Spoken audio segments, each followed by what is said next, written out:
Fala pessoal, tudo bom? Hoje a gente vai ter uma pequena introdução sobre o que é arquitetura limpa, né? O tão famoso Clean Arch, né? A gente vai conhecer um pouquinho de sua história, conhecer um pouquinho dos seus benefícios e também vou partir para um exemplo prático também. Então, o que que é a arquitetura limpa, né? A arquitetura limpa é um padrão de arquitetura, assim como existe também os padrões de projeto, de código, existe também os padrões de arquitetura de projeto, né? O Clean Arch ele foi criado pelo Ancam Bob e foi promovido no seu livro Arquitetura Limpa, o Guia do Artesão para Estrutura e Design de Software. Eu recomendo a leitura desse livro, é um excelente livro, ainda mais para você ter um conhecimento mais profundo sobre o tema, né, de Clean Arch, né? Então vamos lá. O Clean Arch ele segue algumas premissas, né? Ele tem que ser independente do framework que você está usando, tem que ser independente da interface do usuário, se é mobile, se é web, se é console, tem que ser independente do seu banco de dados e tem que ser independente de qualquer agente externo que possa interferir na sua aplicação. E por mais importante, ele tem que ter testabilidade. Você tem que conseguir testar toda a sua regra de negócio, independente do framework, independente da interface do usuário, independente do banco de dados, né?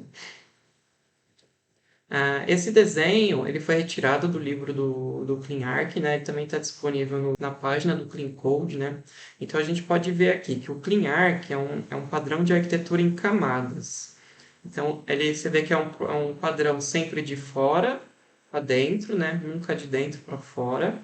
Então aqui os nossos domains eles estão bem protegidos, assim como o use case que tem toda a regra de validação da nossa aplicação. Então, aqui a gente pode ver que independente aqui da interface, dos devices, do banco ou qualquer agente externo, os nossos gateways aqui, as nossas regras de negócio estão bem protegidas de qualquer agente externo, né? Então, aqui um exemplo prático, vamos pensar que a gente tem, por exemplo, um cadastro de livro via web, né? Chega uma entrada via um REST controller, que é o padrãozinho que a gente já conhece. Então, como que ficaria ele no Clean Arch? A gente teria um gateway de entrada, né, que seria o book controller, que recebe um objeto de request. Aqui a gente nota, né, que o nosso domain está bem protegido, então a gente nunca pode receber no gateway de entrada um domain, a gente sempre tem que receber um objeto externo. E também todo o nosso gateway ele que é responsável por toda a realização de toda transformação de objetos, né? Então aqui a nossa camada, o nosso controller, nosso gateway, ele chama o nosso use case, que tem toda a nossa regra de negócio. A gente vê que aí sim o nosso use case recebe domain. Então o controller vai fazer a conversão de um objeto de request para um domain. Aqui vai ter toda a nossa regra de negócio. E o nosso use case vai chamar uma interface de data, uma interface de persistência. Então, a gente nota que aqui, independente da implementação do nosso gateway, né, de saída, que seria uma saída de um banco de dados, a gente vê que é uma interface que recebe um domain. Então, ele é independente aqui de qualquer implementação de qualquer agente externo. Então, aí sim, a gente tem uma implementação, nesse caso, uma persistência em MySQL, e ele vai chamar o nosso framework, nosso entity aqui, ou implementação via JDBC também, é aqui que a gente chamaria toda a nossa implementação de persistência de banco de dados. Você nota que aqui no nosso repository a gente recebe um objeto do tipo entity. Por que isso, né? Outra vez a gente está protegendo o nosso domain, né? Muitas vezes o nosso entity a gente tem anotações de frameworks como many-to-one, ou um ID, ou a própria anotação de @entity, @document. Então isso, se um dia a gente fosse trocar de framework, isso impactaria diretamente no nosso domain. Então, por isso também, novamente, que aqui a gente tem um objeto separado, né? Então, o nosso gateway ele tem que saber se transformar em um livro para um livro entity. E como que ficaria a implementação disso, né? A gente viu aqui um diagrama, mas como que ficaria a implementação? A gente tem aqui o nosso controller. Aqui a gente vê que tem um objeto de request, ele que faz a conversão para um domain. Poderia ser uma classe, um mapper, essa implementação, essa conversão poderia ser de qualquer maneira, né? O importante é que a gente consiga realizar essa transformação de objetos. Então, aqui tem o request, ele faz a conversão para domain, chama o use case, que retorna um domain também, e agora a gente vai expor um objeto de resposta aqui, né, que recebe no construtor o nosso domain. Então, como que seria o nosso use case? Aqui seria o nosso use case, que tem a nossa interface de persistência de data, tem algumas regras de negócio do nosso sistema, e aqui, passando, ele chamaria o nosso interface de persistência. Aqui, só uma interface básica, que recebe um domain.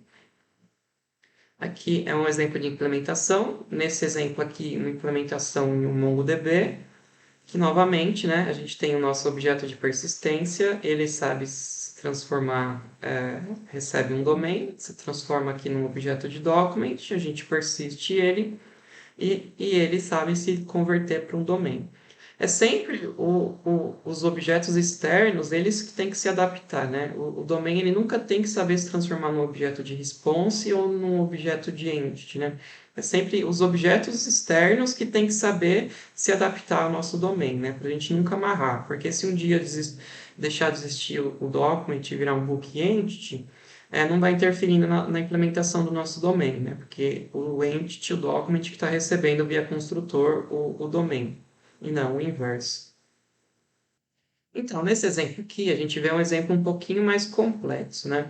A gente nota que nesse exemplo a gente tem duas entradas, um via uma fila, um receiver, e outro via um REST controller, né? Então, independente da nossa entrada, a gente chama em use case, então a nossa regra de negócio ela está única e concentrada em apenas um lugar, que é o nosso use case. Então, o meu use case poderia chamar uma interface de data, né, de persistência, como poderia chamar também uma interface para chamar um sistema externo, por exemplo, postar numa fila, fazer um post num outro controller, no outro sistema, né, externo.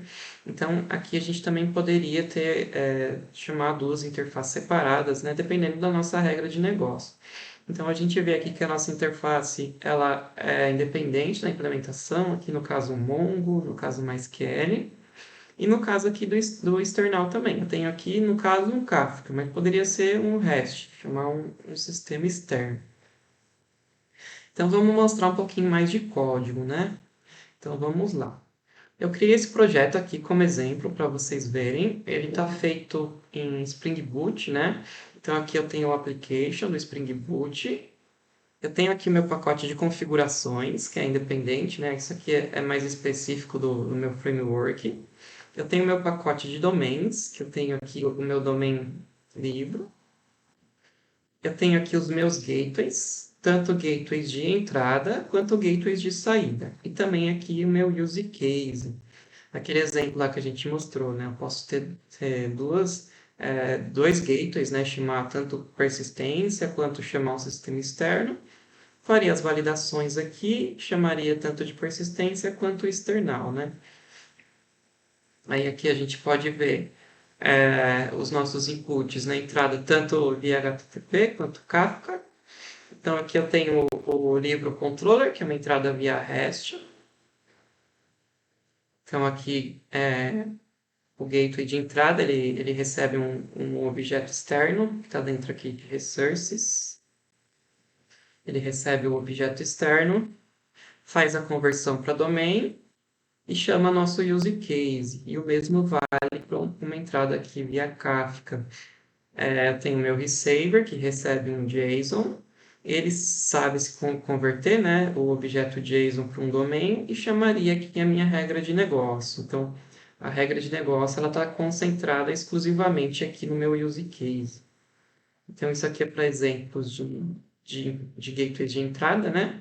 E aqui gateways de saída, né? Poderia ter aquele chamada externa, postar num Kafka, por exemplo, ou poderia ter um pacote aqui de saída HTTP para fazer um post num sistema externo, quanto aqui o meu modelo de persistência. Eu tenho aqui nesse exemplo uma persistência no MongoDB.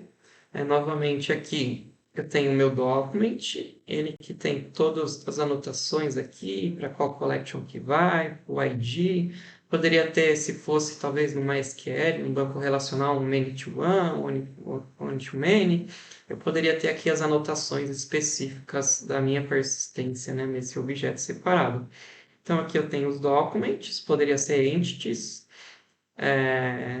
Aqui eu tenho o meu repository. No caso, eu estou usando o Spring Data aqui, o Spring Mongo Data. E outro ponto aqui que as interfaces eu organizei aqui num pacote separado fora, né?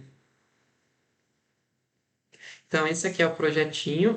Seguindo aquelas regras de implementação lá, seguindo aquelas premissas e aquelas camadas, a estrutura do projeto fica muito a gosto do desenvolvedor, né? Eu já vi vários modelos de implementação Brooklyn Arc, mas eu gosto particularmente desse, que ele fica bem fácil e intuitivo de entender, né? Tem alguns pontos negativos que eu acho que seria o caso de... A gente tem várias transformações, né? Então, chega um objeto que a gente converte para um domain, aí o domain ele vai para uma persistência, a gente faz uma conversão novamente. Então, talvez a parte chata, a parte ponto negativo seria essa camada, esse monte de camada de transformações. Mas ele tem um lado bom que a gente protege bastante o nosso domain e a nossa regra de negócio, né?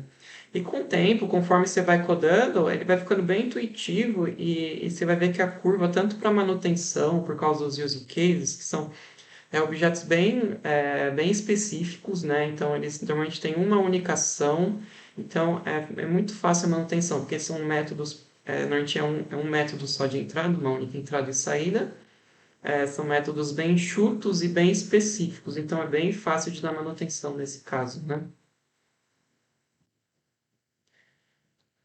Então, a apresentação é isso, pessoal. Espero que vocês tenham gostado. Esse código eu vou disponibilizar na descrição do vídeo também. Se vocês tiverem alguma dúvida, alguma sugestão, vocês podem também estar utilizando a parte de comentários no YouTube. Então é isso, pessoal. Eu agradeço e até mais.